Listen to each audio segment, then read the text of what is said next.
ನಮಸ್ಕಾರ ವೀಕ್ಷಕರೇ, ಎಲ್ಲರಿಗೂ ಸ್ವಾಗತ ನನ್ನ ಯೂಟ್ಯೂಬ್ ಚಾನಲ್ಗೆ. ಇವತ್ತಿನ ವಿಡಿಯೋದಲ್ಲಿ ನಾನು ನಿಮಗೆ ತಿಳಿಸ್ಕೊಡ್ತಾ ಇರೋದು ಅಪಾರ ಐಡಿನ ಯಾವ ರೀತಿ ಡೌನ್ಲೋಡ್ ಮಾಡ್ಕೊಳೋದು ಹೇಗೆ ಅನ್ನೋದನ್ನು ತಿಳಿಸ್ಕೊಡ್ತೀನಿ. ನಿಮ್ಮ ಮೊಬೈಲಲ್ಲಿ ನಿಮ್ಮ ಫೋನಲ್ಲಿ ಯಾವ ರೀತಿ ತೊಗೋಬೇಕು ಅನ್ನೋದು. ಫಸ್ಟಾಗಿ ಅಪಾರ ಐಡಿ ಏನಪ್ಪ ಅಂದರೆ ತುಂಬ ಮಕ್ಕಳಿಗೆ ಗೊತ್ತಿರೋದಿಲ್ಲ. ಇನ್ನು ಇತ್ತೀಚೆಗಷ್ಟೇ ಇದು ಅಪಾರ ಐಡಿ ಕ್ರಿಯೇಟ್ ಆಗಿದೆ. ಏನಪ್ಪ ಅಂದರೆ ಭಾರತದ ಪ್ರತಿಯೊಬ್ಬ ವಿದ್ಯಾರ್ಥಿಗಳಿಗೆ ನೀಡ್ತಿರುವ 12 ಅಂಕಿಗಳುಳ್ಳ ಶಾಶ್ವತ ಅಕಾಡೆಮಿಕ್ ಐಡಿ ಕಾರ್ಡ್ ಆಗಿರುತ್ತೆ ಇದು. ಇದನ್ನು ಶಿಕ್ಷಣ ಸಚಿವಾಲಯವು ಅಕಾಡೆಮಿಕ್ ಬ್ಯಾಂಕ್ ಆಫ್ ಕ್ರೆಡಿಟ್ಸ್ ಅಂತ ABC ಯೋಜನೆಯ ಭಾಗವಾಗಿ ಪರಿಚಯಿಸಲಾಗಿದೆ. ಅಪಾರ ಐಡಿ ಏನಕ್ಕಪ್ಪ ಯೂಸ್ ಆಗುತ್ತೆ ಮಕ್ಕಳಿಗೆ ಅಂತಂದರೆ, ವಿದ್ಯಾರ್ಥಿಗಳ ಎಲ್ಲ ಶೈಕ್ಷಣಿಕ ದಾಖಲೆಗಳನ್ನ ಒಂದೇ ಐಡಿ ಲಿಂಕ್ಗೆ ಆಗಿರುತ್ತೆ. SLC ಆಗಿರ್ಬೋದು, PUC ಆಗಿರ್ಬೋದು, ಡಿಗ್ರಿ ಆಗಿರ್ಬೋದು, ಏನೇ ವಿದ್ಯಾರ್ಥಿ ದಾಖಲೆಗಳಿದ್ದರೂ ಕೂಡ ಡಿಜಿಟಲ್ ರೂಪದಲ್ಲಿ ಸಂಗ್ರಹವಾಗಿರುತ್ತದೆ ಐಡಿ ಕಾರ್ಡಲ್ಲಿ. ಹಾಗೆ ಕಾಲೇಜು ಇಲ್ಲ ಸ್ಕೂಲು ಏನೇ ಚೇಂಜ್ ಮಾಡಿದ್ರು ಕೂಡ ನೀವು ಅಕಾಡೆಮಿಕ್ ರೆಕಾರ್ಡ್ನ ಶಾಶ್ವತವಾಗಿ ಇಡಲಾಗುತ್ತೆ. ಇದನ್ನು ನೀವು ಎಲ್ಲಿ ತೊಗೊಬೋದಪ್ಪ ಅಂದರೆ ಡಿಜಿಲಾಕರಲ್ಲಿ ಮೂಲಕ ನೀವು ಡೌನ್ಲೋಡ್ ಮಾಡ್ಕೋಬೋದು, ಇಲ್ಲಾಗೆ ವೆರಿಫೈ ಮಾಡ್ಕೋಬೋದು. ನೋಡ್ಬೋದು. ಇವಾಗ ಬನ್ನಿ ಯಾವ ರೀತಿಯನ್ನು ತೋರಿಸ್ಕೊಡ್ತಾ ಇದ್ದೀನಿ. ನಾನಿಲ್ಲಿ ಸಿಸ್ಟಮಲ್ಲಿ ತೋರಿಸ್ತಾ ಇರೋದನ್ನ ನಾನಿಲ್ಲಿ ಗೂಗಲ್ಗೆ ಹೋಗ್ಬಿಟ್ಟು ಸರ್ಚಲ್ಲಿ ಡಿಜಿಲಾಕರ್ ಅಂತ ಹಾಕಿ ಸರ್ಚ್ ಕೊಟ್ಟು ವೆಬ್ಸೈಟ್ನ ಓಪನ್ ಮಾಡ್ಕೊಂಡು ನೀವು ನಿಮ್ಮ ಫೋನಲ್ಲಿ ಡಿಜಿಲಾಕರ್ ಅಂತ ಆ್ಯಪೇ ಇರುತ್ತೆ, ನಿಮ್ಮ ಫೋನಲ್ಲಿ ಇನ್ಸ್ಟಾಲ್ ಮಾಡ್ಕೋಬೇಕಾಗತ್ತೆ. ಗೌರ್ಮೆಂಟ್ ID ಇದು ವೆಬ್ಸೈಟ್ ಆಗಿರುತ್ತೆ. ಇನ್ಸ್ಟಾಲ್ನ ಮಾಡಿಕೊಂಡು ಇಲ್ಲಿ ಲಾಗಿನ್ ಅಂತ ರಿಜಿಸ್ಟರ್ ಅಂತಿದೆ, ಇದ್ರ ಮೇಲೆ ಕ್ಲಿಕ್ನ ಮಾಡ್ಕೊಳ್ಳಿ. ಕ್ಲಿಕ್ ಆಗಿದ ತಕ್ಷಣ ನಿಮಗೆ ನೆಕ್ಸ್ಟ್ ಈ ಥರ ಪೇಜ್ ಓಪನ್ ಆಗುತ್ತೆ. ಲಾಗಿನ್ ಆರ್ ಕ್ರಿಯೇಟ್ ಅಕೌಂಟ್ ಅಂದ್ಬಿಟ್ಟು ಇಲ್ಲಿ ನಿಮ್ಮ ಮೊಬೈಲ್ ನಂಬರ್ನ ಹಾಕೋಬೇಕಾಗುತ್ತೆ.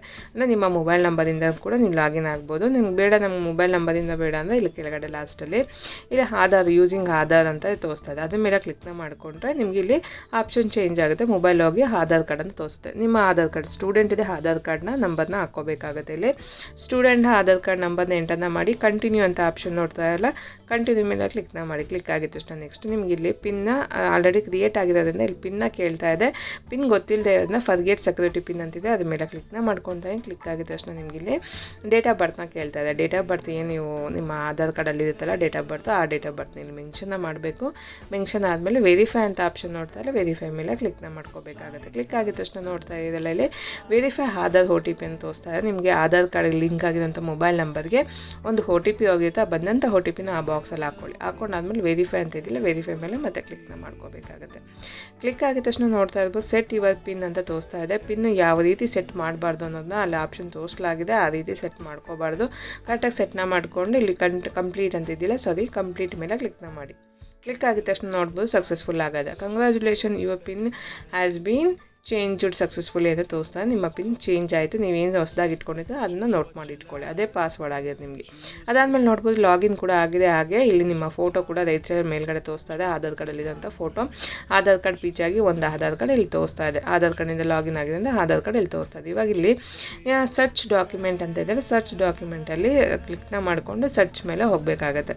ನಾವಿವಾಗ ಅಪ್ಲೈ ಮಾಡ್ತದೆ ಅಪಾರ ಐಡಿ ಆಗಿರೋದ್ರಿಂದ ಸರ್ಚ್ ಮೇಲೆ ಕ್ಲಿಕ್ನ ಮಾಡಿಕೊಂಡು ಇಲ್ಲಿ ಸರ್ಚಲ್ಲಿ ಟೈಪ್ನ ಮಾಡ್ಕೋಬೇಕಾಗತ್ತೆ. ಅಪಾರ ID ಅಂತ ಅಂದ್ಬಿಟ್ಟು ಟೈಪ್ನ ಮಾಡಿಕೊಂಡು ಸರ್ಚ್ ಕೊಡಬೇಕಾಗತ್ತೆ. ಸರ್ಚ್ ಅಂತ ಕೊಟ್ಟ ತಕ್ಷಣ ನೋಡ್ತಾ ಇದೆಲ್ಲ ಈ ಥರ ನೆಕ್ಸ್ಟು ಈ ಥರ ಓಪನ್ ಆಗಿದೆ, ಅದಕ್ಕೆ ರಿಲೇಟೆಡ್ ಆಗಿರೋಂಥ ಆಪ್ಷನ್ ಓಪನ್ ಆಗಿದೆ. ಸೆಕೆಂಡ್ ಒನ್ ನೋಡ್ತಾ ಇದೆಲ್ಲ ಅಕಾಡೆಮಿಕ್ ಬ್ಯಾಂಕ್ ಆಫ್ ಕ್ರೆಡಿಟ್ಸ್ ಅಂತ ಅಂದ್ಬಿಟ್ಟು ಇದ್ರ ಮೇಲೆ ಕ್ಲಿಕ್ನ ಮಾಡ್ಕೋಬೇಕಾಗತ್ತೆ. ಕ್ಲಿಕ್ ಆಗಿದ ತಕ್ಷಣ ನಿಮಗೆ ನೆಕ್ಸ್ಟ್ ಪೇಜ್ ಇದು ಓಪನ್ ಆಗುತ್ತೆ. ಇಲ್ಲಿ ನೋಡ್ತಾ ಇಲ್ಲ ಅಪಾರ ID ಅನ್ನೋ ಆಪ್ಷನ್ ನೋಡ್ತಾ ಇಲ್ಲ ಕೆಳಗಡೆ, ಇದ್ರ ಮೇಲೆ ಕ್ಲಿಕ್ನ ಮಾಡ್ಕೋಬೇಕಾಗತ್ತೆ. ಕ್ಲಿಕ್ನ ಮಾಡ್ಕೊಂಡಿದ ತಕ್ಷಣ ನಿಮಗೆ ನೆಕ್ಸ್ಟ್ ಅಪಾರ ID ಅನ್ನೋ ಆಪ್ಷನ್ ಓಪನ್ ಆಗುತ್ತೆ. ಪೇಜ್ ಓಪನ್ ಆಗುತ್ತೆ. ಇಲ್ಲಿ ನೀವು ಕ್ರಿಯೇಟ್ನ ಮಾಡ್ಕೋಬೇಕಾಗತ್ತೆ. ಇಲ್ಲಿ ನಿಮ್ಮ ಹೆಸರು, ಡೇಟ್ ಆಫ್ ಬರ್ತು, ಫಿಮೇಲು ಅಂತ ಎಲ್ಲ ತೋರಿಸ್ತಾ ಇದೆ. ಮೇಲಾ ಫಿಮೇಲಾ ಅಂತ ಅಂದ್ಬಿಟ್ಟು, ಯಾಕೆಂದರೆ ನೀವು ಆಲ್ರೆಡಿ ನಿಮ್ಮ ಆಧಾರ್ ಕಾರ್ಡ್ನ ಪೀಚಾಗಿ ಲಾಗಿನ್ ಆಗಿದೆ ನಿಮ್ಮ ಡೀಟೇಲ್ಸ್ ಎಲ್ಲ ತೋರಿಸುತ್ತೆ. ಇಲ್ಲಿ ಐಡೆಂಟಿಟಿ ಟೈಪ್ನ ಸೆಲೆಕ್ಟ್ನ ಮಾಡ್ಕೋಬೇಕಾಗತ್ತೆ. ಸೆಲೆಕ್ಟ್ ಮೇಲೆ ಕ್ಲಿಕ್ನ ಮಾಡಿದ್ರೆ ರೋಲ್ ನಂಬರು, ರಿಜಿಸ್ಟ್ರೇಷನ್ ನಂಬರು ಇಲ್ಲ ನ್ಯೂ ಅಡ್ಮಿಷನ್ನ ಯಾವುದನ್ನ ಸೆಲೆಕ್ಟ್ನ ಮಾಡ್ಕೊಳ್ಳಿ. ನಾನಿಲ್ಲಿ ರೋಲ್ ನಂಬರ್ ಅಂತ ಸೆಲೆಕ್ಟ್ನ ಮಾಡ್ಕೊಂಡಿನಿ. ಅದಾದಮೇಲೆ ಇಲ್ಲಿ ನೀವು ರಿಜಿಸ್ಟ್ರೇಷನ್ ನಂಬರ್ನ ಹಾಕೋಬೇಕಾಗುತ್ತೆ. ಅದಕ್ಕೂ ಮುಂಚೆ ಇಲ್ಲಿ ಅಡ್ಮಿಷನ್ ಇಯರ್ ಅಂತ ಇದೆಯಲ್ಲ ಕೆಳಗಡೆ, ನೆಕ್ಸ್ಟ್ ಒಂದು ಅಡ್ಮಿಷನ್ ಇಯರ್ನ ನಾನು ಸೆಲೆಕ್ಟ್ನ ಮಾಡ್ಕೊತಾ ಇದ್ದೀನಿ. ಯಾವ ವರ್ಷ ನೀವು ಅಡ್ಮಿಷನ್ ಆಗಿದ್ದೀರಾ ಅನ್ನೋದನ್ನ ಇಲ್ಲಿ ಸೆಲೆಕ್ಟ್ನ ಮಾಡ್ಕೋಬೇಕಾಗುತ್ತೆ. ಸೆಲೆಕ್ಟ್ ಆದಮೇಲೆ ಓಕೆ ಅಂತ ಕೊಡಿ. ಅದಾದಮೇಲೆ ಇಲ್ಲಿ ನಿಮ್ಮ ರಿಜಿಸ್ಟ್ರೇಷನ್ ನಂಬರ್, ರೋಲ್ ನಂಬರ್ ಅಂತ ಸೆಲೆಕ್ಟ್ ಮಾಡ್ಕೊಂಡಲ್ಲ ಆ ರೋಲ್ ನಂಬರ್ನ ಇಲ್ಲಿ ಎಂಟರ್ನ ಮಾಡ್ಕೊಳ್ಳಿ. ನೀವು ರೋಲ್ ನಂಬರ್ ಆಗಿರ್ಬೋದು, ರಿಜಿಸ್ಟ್ರೇಷನ್ ನಂಬರ್ ಏನು ಸೆಲೆಕ್ಟ್ ಮಾಡ್ಕೊಂಡಿದ್ದೀರೋ ಆ ನಂಬರ್ನ ಇಲ್ಲಿ ಎಂಟರ್ನ ಮಾಡ್ಕೋಬೇಕಾಗುತ್ತೆ. ಎಂಟರ್ನ ಮಾಡ್ಕೊಂಡಾದಮೇಲೆ ಇಲ್ಲಿ ನೆಕ್ಸ್ಟ್ ನಿಮ್ಮ ಸ್ಕೂಲ್ ಇವಾಗ ಏನು ಪ್ರೆಸೆಂಟ್ಸ್ ಓದ್ತಾ ಇರೋ ಇಲ್ಲ ಯಾವುದು ಪ್ರೆಸೆಂಟ್ ಓದಿಬಿಟ್ಟಿರೋ ಸ್ಕೂಲ್ನ ಇಲ್ಲಿ ಸೆಲೆಕ್ಟ್ನ ಮಾಡ್ಕೋಬೇಕಾಗುತ್ತೆ.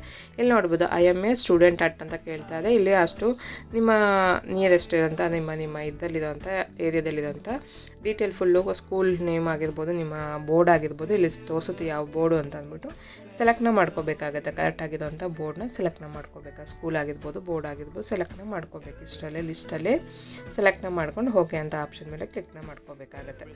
ಇದರಲ್ಲಿ ಪ್ರತಿಯೊಂದು ಐ ಡಿ ಕೂಡ ಸೇವ್ನ ಮಾಡ್ಕೋಬೋದು. ನಿಮ್ಮ PAN card, Aadhaar card, DL, voter ID card ಪ್ರತಿಯೊಂದು ಕೂಡ ಇದರಲ್ಲಿ ಸೇವ್ ಮಾಡಿ ಇಟ್ಕೋಬೋದು. ಇವಾಗ ಗೆಟ್ ಡೀಟೇಲ್ಸ್ ಅಂತ ಅಂದ್ಬಿಟ್ಟು ಕ್ಲಿಕ್ನ ಮಾಡಿದ್ದೀನಿ. ಕ್ಲಿಕ್ ಆಗಿದ ತಕ್ಷಣ ನೋಡ್ತಾ ಇಲ್ಲ ಟೀಚಿಂಗ್ ಡಾಕ್ಯುಮೆಂಟ್ ಅಂತ ತೋರಿಸ್ತಾ ಇದೆ.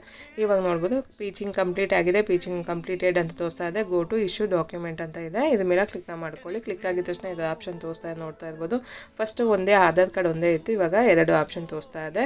ಪಾಪದ ID ಕೂಡ ತೋರಿಸ್ತಾ ಅಲ್ಲಿ ಹದ ಮಾರ್ಕ್ ನೋಡ್ತಾ ಇಲ್ಲ, ಅದ್ರ ಮೇಲೆ ಕ್ಲಿಕ್ನ ಮಾಡ್ಕೊಂಡು ಡೌನ್ಲೋಡ್ ಆಗುತ್ತೆ. ನಾನು ಇವಾಗ ನಿಮಗೆ ಹೋಮ್ ಪೇಜ್ಗೆ ಹೋಗಿ ಯಾವ ರೀತಿ ಇರುತ್ತೆ ಅಂದ್ಬಿಟ್ಟು ತೋರಿಸ್ಕೊಡ್ತಾ ಇದ್ದೀನಿ. ಫಸ್ಟಾಗಿ ಹೋಮ್ ಪೇಜ್ಗೆ ಹೋಗಿ ಇವಾಗ ನೋಡ್ತಾ ಇದೆ. ಅಲ್ಲಿ ಹೋಮ್ ಪೇಜ್ಗೆ ಬಂದಿದ ತಕ್ಷಣ 2 ಆಪ್ಷನ್ ತೋರಿಸ್ತಾರೆ. ಫಸ್ಟ್ ಆಧಾರ್ ಕಾರ್ಡ್ ಒಂದೇ ಇತ್ತು, ಇವಾಗ ಅಪ್ಪದ ID ಕೂಡ ಇದೆ. ಅಪ್ಪದ ID ಮೇಲೆ ಕ್ಲಿಕ್ನ ಮಾಡಿಕೊಂಡ್ರೆ ಈ ಥರ ಫೈಲ್ ಓಪನ್ ಆಗುತ್ತೆ. ಇಲ್ಲಿ ಡೌನ್ಲೋಡ್ ಆಪ್ಷನ್ ಕೂಡ ಇಲ್ಲಿರುತ್ತೆ ನೋಡ್ಬೋದು. ಅದ್ರ ಮೇಲೆ ಕ್ಲಿಕ್ನ ಮಾಡಿಕೊಂಡು ನೀವು ಪ್ರಿಂಟೌಟ್ನ ತೊಗೋಬೋದು. ಇದು ನಿಮ್ಮ ಲೈಫ್ ಲಾಂಗ್ ಕೂಡ ಇರುತ್ತೆ ಈ ಅಪ್ಪದ ID. ಒಂದ್ಸಲ ಕ್ರಿಯೇಟ್ನ ಮಾಡಿಕೊಂಡ್ರೆ ಅಷ್ಟೇ ನಿಮ್ಮ ಲೈಫ್ ಫುಲ್ ಇದೇ ID ಇರುತ್ತೆ. ನೀವು ಯಾವಾಗ ಬೇಕೋ ಅವಾಗ ಲಾಗಿನ್ ಆಗಿ ಡೌನ್ಲೋಡ್ನ ಮಾಡ್ಕೊಂಡು ಸೇವ್ ಮಾಡಿ ಇಟ್ಕೋಬೋದಾಗುತ್ತೆ. ನೋಡೋದಲ್ಲ ಯಾವ ರೀತಿ ಅಪ್ಲೈ ಮಾಡೋದು. ಹಾಗೆ ಇದೇ ರೀತಿ ನಿಮ್ಮ ಐಡೆಂಟಿ ಕಾರ್ಡ್ಗಳೆಲ್ಲ ಕೂಡ ಇದರಲ್ಲಿ ಸೇವ್ ಮಾಡಿ ಇಟ್ಕೋಬೋದು. ನಿಮ್ಮ voter ID, PAN card, DL, SLC marks card, PU marks card ಪ್ರತಿಯೊಂದು ಮಾರ್ಕ್ಸ್ ಕಾರ್ಡು ಕೂಡ ನೀವು ಇದರಲ್ಲಿ ಸೇವ್ ಮಾಡಿ ಇಟ್ಕೋಬೋದು. ಇದೊಂದು ಗೌರ್ಮೆಂಟ್ ಆ್ಯಪ್ ಆಗಿರೋದ್ರಿಂದ ಡಿಜಿಟಲ್ ಆಗಿ ನಿಮಗೆ ಸೇವ್ ಆಗಿ ಇರುತ್ತೆ. ನೋಡೋದಲ್ಲ ಯಾವ ರೀತಿ ಡಿಜಿ ಲಾಕರಲ್ಲಿ ನೀವು ಲಾಗಿನ್ ಆಗಿ ನಿಮ್ಮ ಅಪರ ID ಲಾಗಿನ್ ಆಗಿ ನಿಮ್ಮ ಕ್ರಿಯೇಟ್ ಮಾಡಿಕೊಂಡು ಡೌನ್ಲೋಡ್ ಮಾಡ್ಕೊಳೋದು ಹೇಗೆ ಅಂತ ಸ್ಟೆಪ್ ಬೈ ಸ್ಟೆಪ್ ಆಗಿ ನಿಮಗೆ ಇಲ್ಲಿ ವಿವರವಾಗಿ ನಿಮಗೆ ತಿಳಿಸ್ಕೊಟ್ಟಿನಿ. ಈ ವಿಡಿಯೋ ನಿಮ್ಗೆ ಯೂಸ್ಫುಲ್ ಆಯಿತು ಅಂದ್ಕೊಂಡು ಯೂಸ್ ಆಗಿದೆ. ಲೈಕ್ ಮಾಡಿ, ಶೇರ್ ಮಾಡಿ, ಕಮೆಂಟ್ ಮಾಡಿ ತಿಳಿಸಿ. ಸಿಗೋಣ ಮತ್ತೊಂದು ಹೊಸ ವಿಡಿಯೋದಲ್ಲಿ.